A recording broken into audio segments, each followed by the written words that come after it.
Good morning students.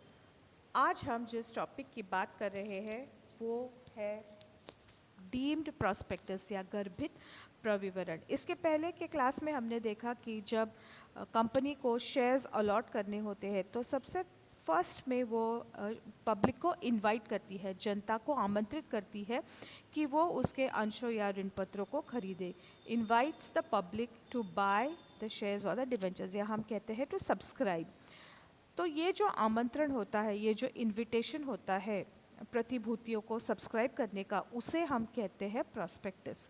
तो गर्भित या गर्भित शब्द का मतलब है वो जो माना गया है, डीम्ड मतलब कि अज्यूम्ड या जो माना गया है। तो ये जो डीम्ड प्रॉस्पेक्टस है या गर्भित प्रविवरण है, ये एक ऐसा दस्तावेज है जो प्रविवरण नहीं है लेकिन उसे प्रविवरण माना गया है, क्योंकि वो भी जनता को अंशों को या ऋण पत्रों को या प्रतिभूतियों को सब्सक्राइब करने के लिए, to subscribe to the securities और the shares of the company, जनता को आमंत्रित करता है।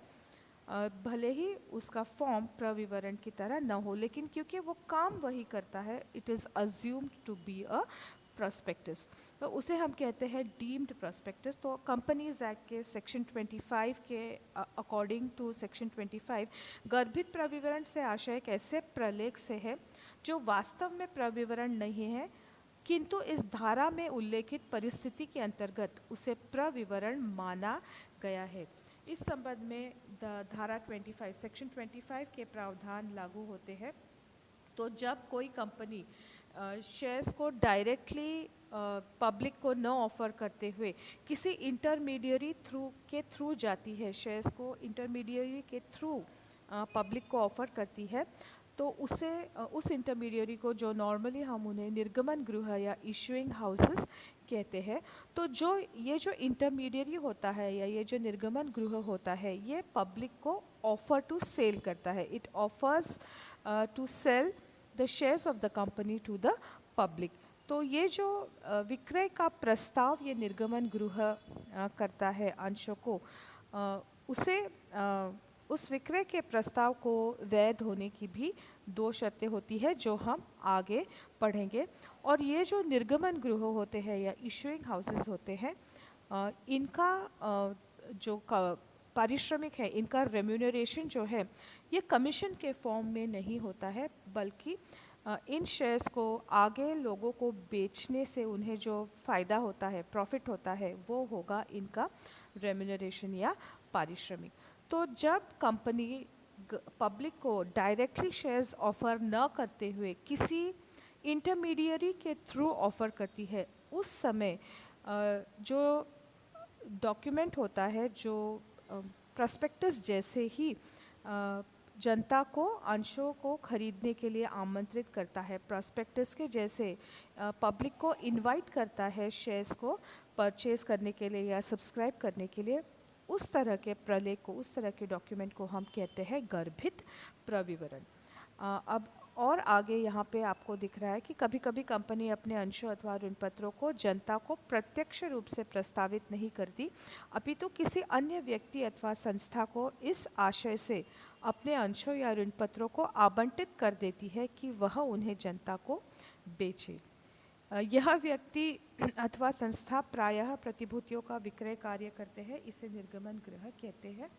अब आगे की जो कंडीशंस हमने कही थी कि एक विक्रय का प्रस्ताव वैलिड होने के लिए, वैध होने के लिए दो शर्तें लागू होती है। निम्न में से कोई एक शर्त का इस कोई दो कंडीशंस है, इन दो कंडीशंस में से किसी एक कंडीशन का सेटिस्फाई होना ज़रूरी होता है, किसी एक शर्त का लागू होना आवश्यक होता है। तो ये दो शर्तें कौन सी है?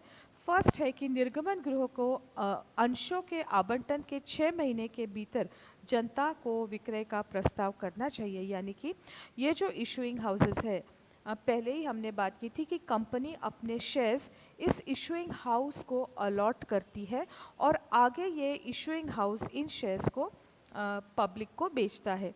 तो ये जो इशूइंग हाउस है इसे शेयर्स के अलॉटमेंट के 6 मंथ्स के अंदर 6 महीने के भीतर निर्गमन गृह को अंशों के आवंटन के 6 महीने के भीतर जनता को विक्रय का प्रस्ताव करना चाहिए। ये जो ऑफर टू सेल जो ये इशूइंग हाउस करती है, इसे उसके खुद को शेयर्स अलॉट होने के 6 मंथ्स के भीतर ये ऑफ़र टू सेल करना चाहिए। और दूसरा है कि निर्गमन गृह द्वारा विक्रय का प्रस्ताव करने की तिथि तक, यानी कि ये ऑफ़र टू सेल करने के डेट तक निर्गमन गृह द्वारा विक्रय का प्रस्ताव करने की तिथि तक आवंटन करने वाले कंपनी को, यानी कि जिस कंपनी ने सबसे पहले शेयर्स इस इशूइंग हाउस को, इस निर्गमन गृह को आवंटित किए हैं या अलॉट किए हैं, उस कंपनी को शेयर्स के अलॉटमेंट के लिए कोई कंसिडरेशन नहीं मिला हुआ होना चाहिए। यानी कि आवंटन करने वाले कंपनी को आवंटन किए गए अंशों के प्रति कोई राशि प्राप्त नहीं हुई होनी चाहिए। The company should not have received any consideration against the shares that it has allotted to the issuing house. तो इन दोनों कंडीशंस में से कोई एक कंडीशन भी यदि सेटिस्फाई होती है तो वो ऑफर टू सेल या विक्रय का प्रस्ताव वैलिड होगा या वैध होगा।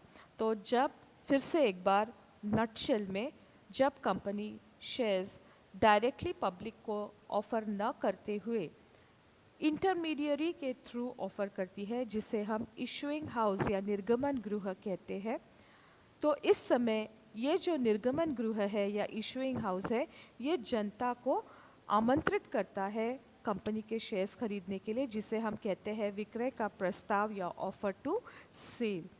तो जो इनवाइट करता है, वो जो डॉक्यूमेंट, जो प्रलेख जनता को अंशों को खरीदने के लिए, सिक्योरिटीज़ को सब्सक्राइब करने के लिए इनवाइट करता है, उसे हम कहते हैं प्रविवरण।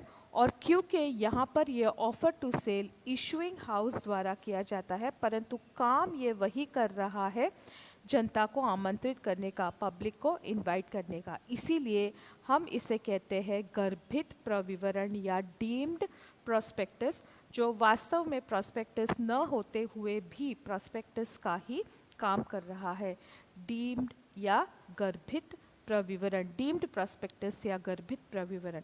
अब एक ऑफर टू सेल वैलिड होने के लिए 2 कंडीशंस होते हैं, और वो है कि ये जो इशूइंग हाउस है, जो जिसे शेयर्स अलॉट हुए हैं, उसे स्वयं के अलॉटमेंट के 6 मंथ्स के भीतर ऑफर टू सेल करना है।